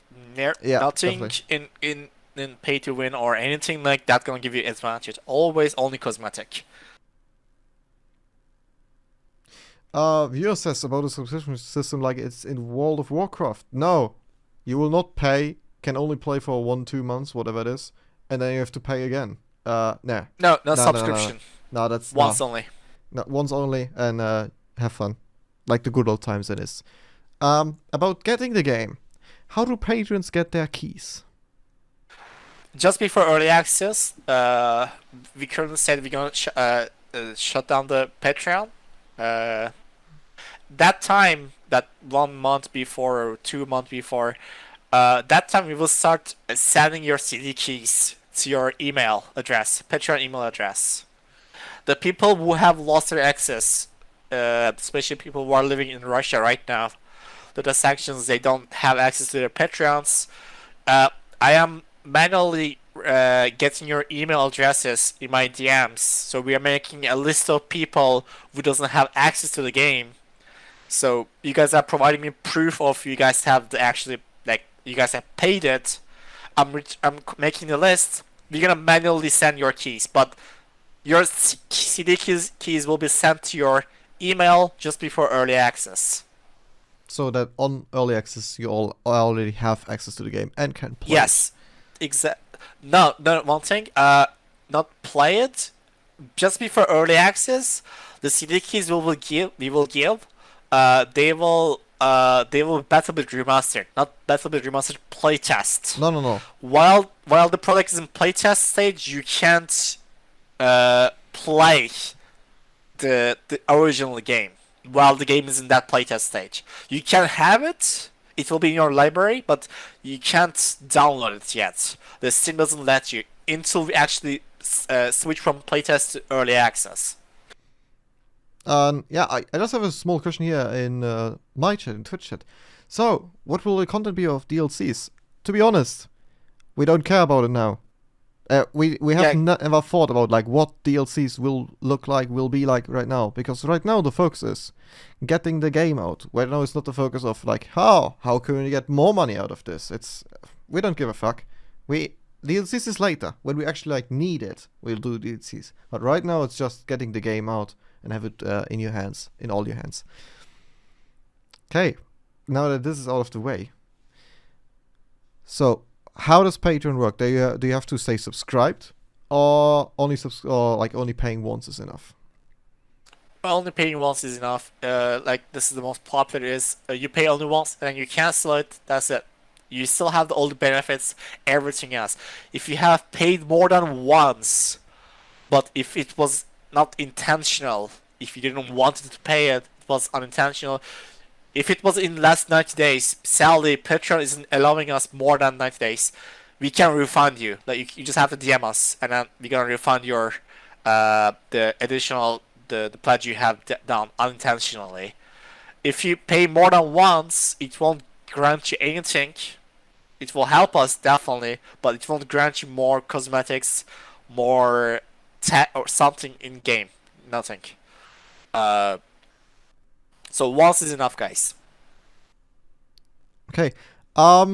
What content can we expect on the early access release? So maybe Velasquez, you want to say? Velasquez, do you plan on adding a new map to the game on early access release? Well, until early access release, I have a rule that I will reward 2 map and make 1 new map.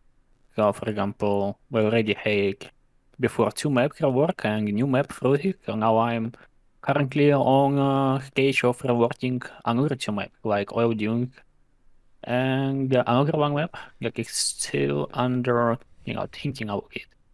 Okay, so yeah, that's your answer. We will on the map side, we will definitely get a new map and 2 reworks of maps.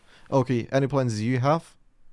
From a content perspective, we're gonna add more skins, more armors, cosmetically plus actually stat was as well.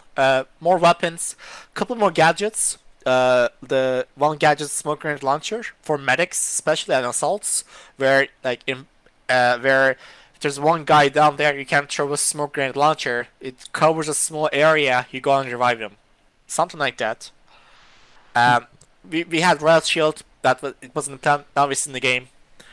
And yeah, pretty much most of the weapons and a couple more gadgets, skins. Those are the content we are expecting to add more.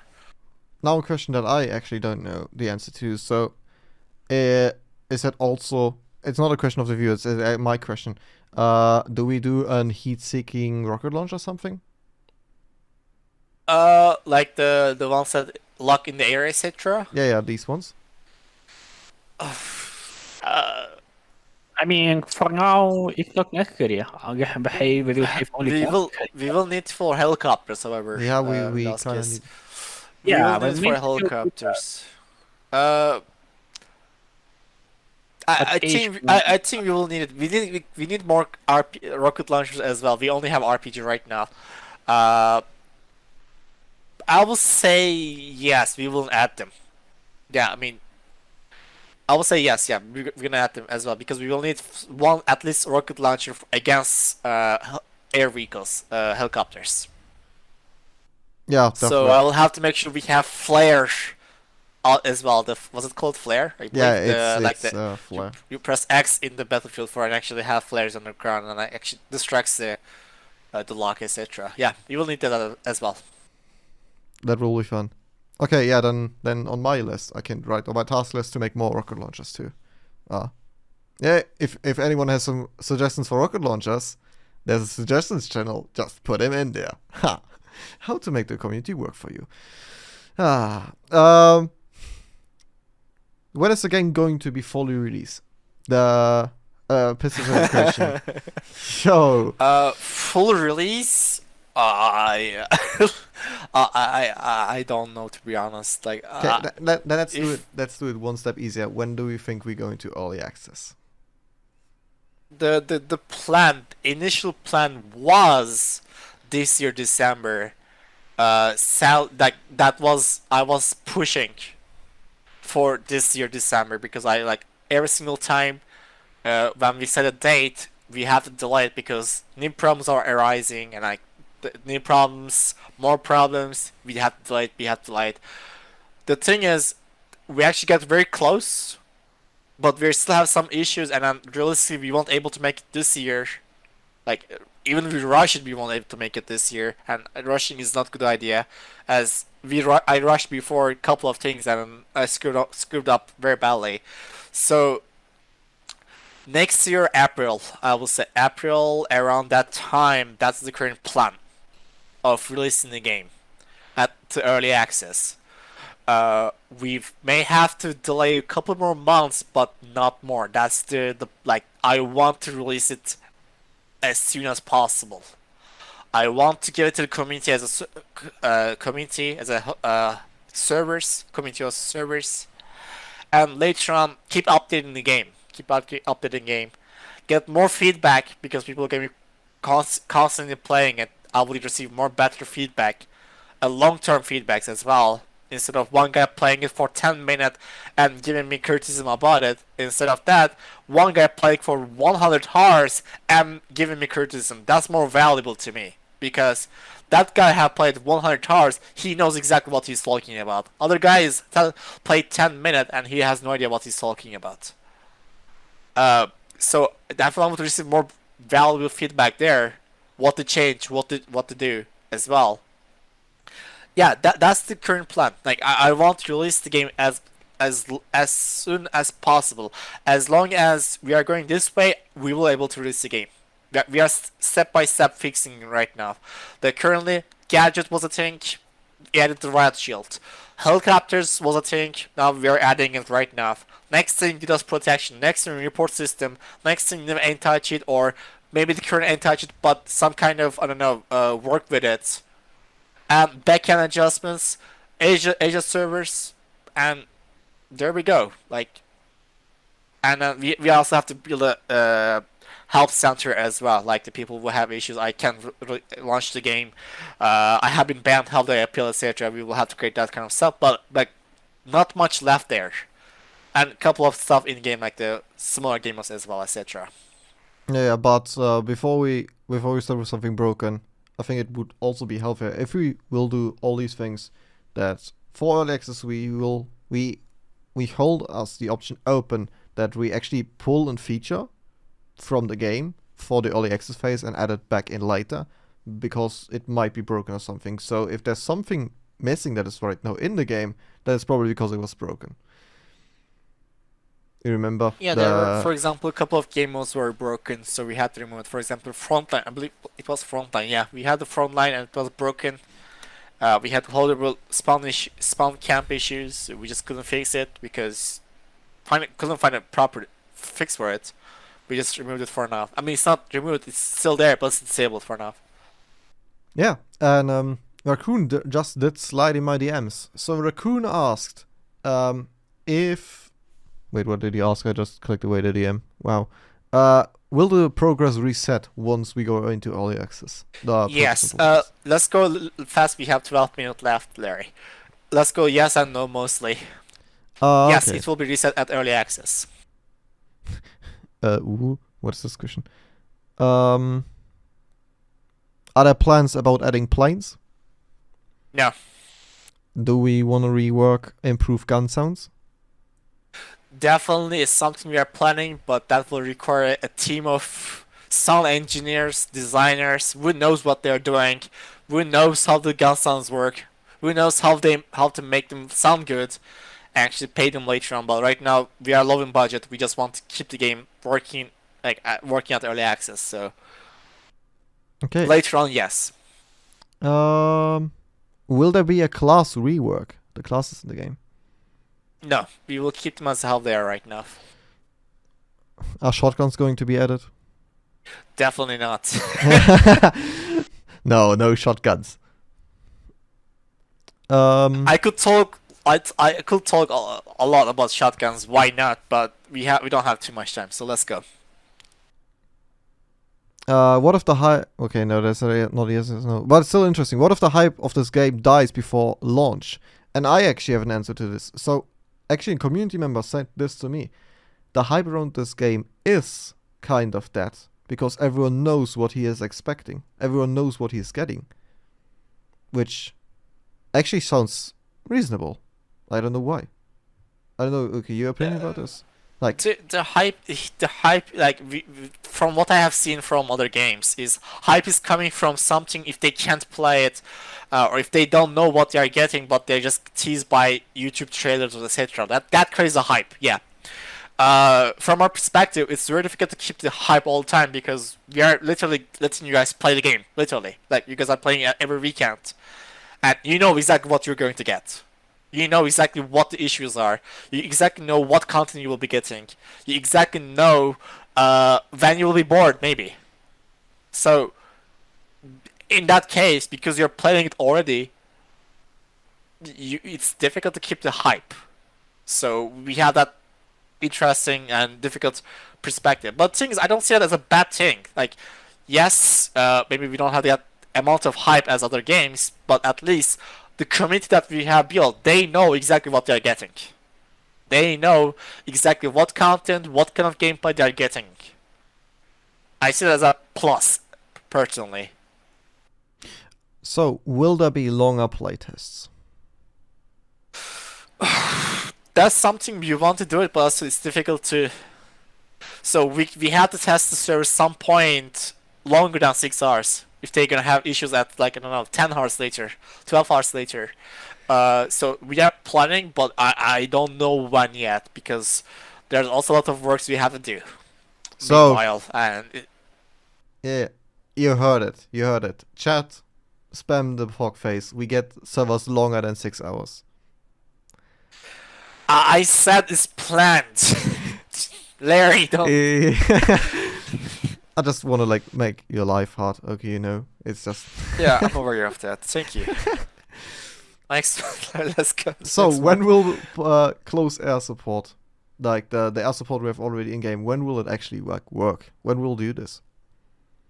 The air support, we were planning of airstrikes, etc. Later on, we realized it was a very bad idea. We were thinking of calling air vehicles, like from air, calling vehicles like quad bike, etc. Then we seen the Battlefield 2042 launch, and people actually having vehicles on top of roofs and actually destroying the map and killing the fun. So that made us think, hey, is this a good idea? So we won't have calling vehicles. We were thinking of also airstrike, etc., but we realized you just press a button and you kill 20 people instantly. That's pretty annoying as well. Like you just click on somewhere and then that's it, like in the map. And that 20 people has no idea what was happening there. It's just a chaotic. No, that doesn't bring any fun into the game. So it doesn't make any balance. Maybe smoke bombs, but it could be abused as well. Every single squad can do them. So it's kind of leftover at the moment, I will say. Yeah, but I think it would still be like a somewhat interesting feature if you can call in like an airstrike or artillery around one area region. Nothing explosive, nothing that can kill anyone because you're just focusing on the guy front of you and you get killed from a mortar instantly and you have no idea. And the guy there gets like 6 kills and then you are there trying to kill people with M4, for example. What did you do wrong there? Like you were just playing normally and you got killed from a random mortar. Which there's like 200 people shooting around you. You can't hear anything. Like let's say you have sounds. How are you gonna focus on a sound there? Like you can't. It doesn't bring anything good there. So I see that as a bad design, bad game design. Adding it. All right, let's go to the next question. Okay. Helicopters, will they have rappelling or parachutes? Yes, that's something planned. Rappelling, I want to have it. It's something hard. I never tried it, but I want to have them in helicopters.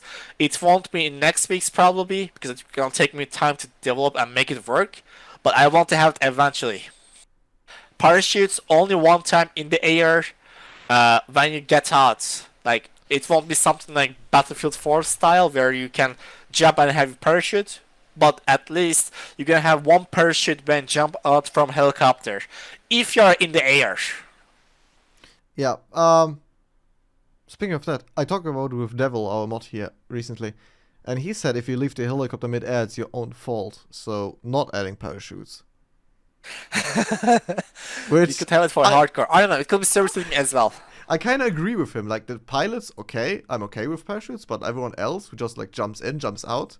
If you jump out mid-air, well, it's your own fault, isn't it? Anyway. Yeah. And instead of rappelling on helicopters, will you be able to swing with the rappelling? Yes. Yes! You swing around with helicopter. I want to have a feature that's very broken, which is if you swing it to a building, your friends will on it die. Okay, I that's want to have it's a broken thing. I'm not sure how I'm gonna network it, but I will make it work somehow. And if you're sitting on a building, I will make it that you will kill your friends. so you can just like yeet your friend into that building. Yeah, exactly. Just crash them. Oh, Yeah. that will be fun. That will be some good clips on YouTube. Do we have an estimated player amount we will get on early access release? Could you repeat again? Will we, or do we have an estimated player amount we will get on early access release? I mean, we are getting 20K right now. It could drop, of course, because we are delaying the early access a little bit more. It's expected also. It is every single weekend. We are kind of, from content-wise, we are repeating the same content. So, as much as we have enough content, it will eventually we will out of maps, we will out of content that people are playing. So I truly don't know actually. Like we are reaching 20K in the playtests, but people are not paying for it. So from numbers perspective, in wishlist, we have over 500,000 wishlists in Steam. I don't know how much that will convert to the actual in-game, but I assume that's quite a lot. That is indeed quite a lot, actually. Like I will say maybe 40,000, 60,000 players, maybe. Like I truly don't know actually. Like that's the biggest problem. Also, we are facing. We don't know exactly how many players we will have. What's gonna be up? Will it be more than what we estimated? Will it be less than estimated? Like, yeah. Will there be more Patreon rewards? No, we're gonna keep the picture as how it is. We're gonna add more. Like we're gonna have a couple more skins on the way going on, but Patreon is not a way. Like Patreon is just a way to us to support us. So like if you believe in the project, it's a way to support us. It's not a way to buy skins. Yeah. If that is how it is, I don't want to make it look like that way. That's not the intention. I don't want to go and sell skins. We need help for the game, like to go early access. It's a way to you to support us, and it's a gift from us. We are giving you skins, but I don't want it to look like we are selling skins because we are not. I don't want to make Patreon a way to get skins. Yeah. And will there be Steam achievements? Not Steam achievements, but in-game achievements, yes. Like for example, you can kill someone with trees. For example, if you shoot at a tree, they fall. And if they fall on top of a player, you kill that person actually. So for example, if you kill a person with tree 5 times, you get, I don't know, some kind of gadget, like I don't know, a tree sledgehammer, for example, I don't know, or axe, I don't know, like that kind of, or like walk 100 meters, with M4. Like I'm just throwing random ideas right now. You're gonna have achievements, yes, but in game, not in Steam. Okay, and here's one question that actually I think it would end this conversation really well, and it's from the Twitch chat. Cleaning's Wench, is gameplay turning out to be expected, or is there any surprise in player behavior or player nature? Could you repeat the question? I couldn't understand it. Is gameplay turning out to be expected, or is there any surprises in player nature or player behavior? There is. It's not exactly expected. So the thing is, we didn't have any reference. Like literally had no reference to design 254 lobbies. Like the what do you call? When you have 204 lobbies, yeah, there's always a chaotic place. But we figure out that always having a chaotic environment there is actually tiring. It becomes less focusable. It becomes tiring, and eventually pushes you off. It's fun. It's cool, but it's not sustainable. It's not long time thing you can play. It's too chaotic. It's too much focus required. So it's something I didn't know. I wasn't aware of the issue. We just figured out actually when we played long enough, and realized the people. So that was not expected, for example. Okay, yeah, I think that's a good wrap for this. It's a wrap. So it was well, I wouldn't call it short anymore. It's 2 hours now. But yeah, that's our Q&A round. Really sorry for those who what? Yeah, I was going to say there are more questions there that are not answered. A couple, but this is gonna go forever if we continue doing this. Like it has been 2 hours by now, and there are still questions. Yeah.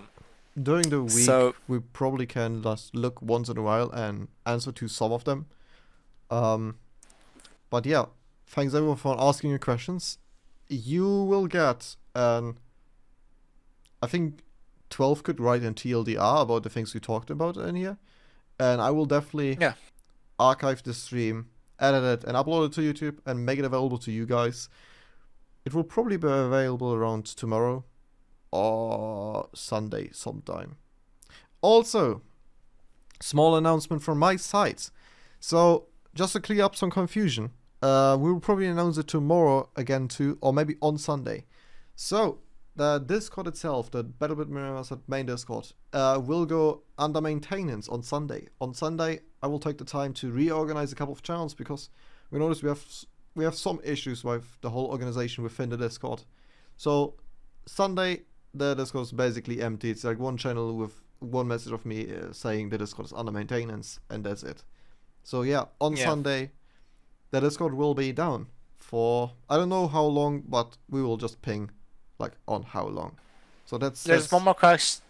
Yeah. Sorry, I interrupted. There's one more question actually I want to answer. Danny2717 asks why a lot of maps are vertical, narrow, and not more square or round. It's because of design. When you get into a map, spawn on it. The thing is, we have to give the feeling of which direction is the enemy. Which direction is your base. We did squarish maps before. We tried it for a long time. What we found out is when we design a map in a square way, when you spawn on it, you don't know where the enemy where to move towards. Like you don't know which direction is the enemy, which direction is the attacking. So when you have vertical narrow style, one direction is always the enemy, one direction is always your base. You don't have two more directions. That simplifies a lot. Because we have heat map data that as I said, we examine where people go, which locations are the most frequently used, etc.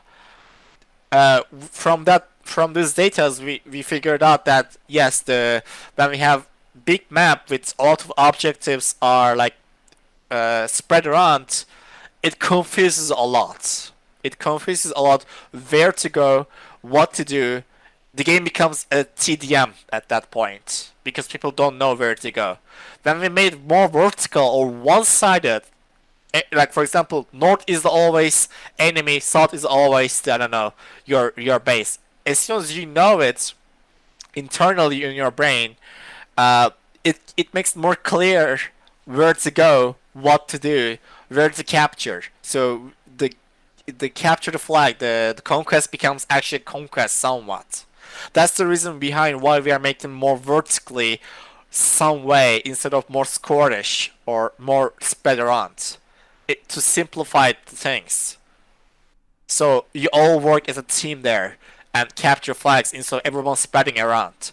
And at the same time it makes it more fun because when we when we make the maps bigger and spread the objectives, you don't experience that 254 players. What happens is each flag becomes 16 versus 16 or 32 versus 32. Instead of 5 different servers each running 32 versus 32, it's one single server but 5 times 32 versus 32. Like imagine that way. So or 4 times, 3 times, I don't know. Like basically at that point there's no point of hosting a 254 server. Like we can just split that to 2 different servers. The point of having a 254 server is actually experiencing that amount of people in one place. It's chaotic, but that's what is also fun. That's the reason why most of the maps are vertical. the flags are not spread around. It's more vertical lined up. So you actually experience that 240 people, one in place, fighting each other. That's what the chaotic chaos is. Right, yeah. But yeah, that should really wrap it up. So if there's any questions left, I'll probably go back, answer them. Okay, yeah, no problem. And so okay, you go to bed now, I guess. Yeah, I'm gonna drink some stuff first. I'm tired. Drink coffee Oh, helps with being tired.